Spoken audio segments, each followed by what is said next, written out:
tayo ay dumako na muli sa bibigay ng ating ikapo at handog sa Panginoon. At hindi po kumpleto ang ating pagsamba sa gabing ito kung hindi po tayo maghandog sa buhay na Diyos po natin. Amen? At sa lumang tipan, diba,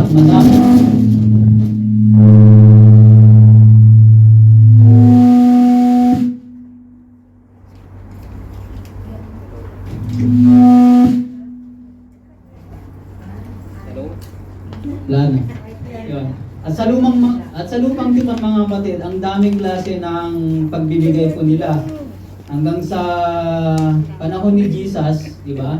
Nabasa po natin na sila ay nagbibigay din sa loob ng templo. So hindi po ibig sabihin mga kapatid na tayong mga Kristiyano ngayon ay nagbibigay ng ating ikapo. It doesn't mean na tayo ay binded pa rin sa law. But we are binded by the love and grace of our Lord Jesus Christ. Amen?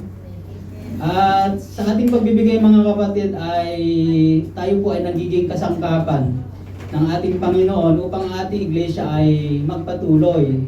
At sa ganun po, nabibigyan siya natin ng kapurihan at in other way, tayo po ay pinagpapala niya higit pa sa ating nais. So, buksan po natin mga kapatid yung ating paboritong versikulo sa Malakay 3:10. So, ganito ang sabi, kung nakalimutan na ninyo. Dalhin ninyo ng buong buo ang iyong ikasampung bahagi sa tahanan ng Diyos upang matugunan ng pangangailangan sa aking tahanan. Subukin ninyo ako sa bagay nito kung hindi ko buksan ang mga bintana ng langit at ibuhos ko sa inyo ang masaganang pagpapala. At ito ay pangako ng Panginoong Yahweh sa mga Israelita noon sa panahon ni Prophet Malakay na kung sila ay magbabalik loob at ibibigay nila yung kanilang mga handog sa Panginoon, bubuksan daw niya ang mga mga bintana, sabi ko na nga lang, ng langit upang ibuhos niya ang pagpapala na walang silid na paglalagyan. And as of today mga kapatid, we could say na ang bintana ng langit ay laging bukas mga kapatid sa atin.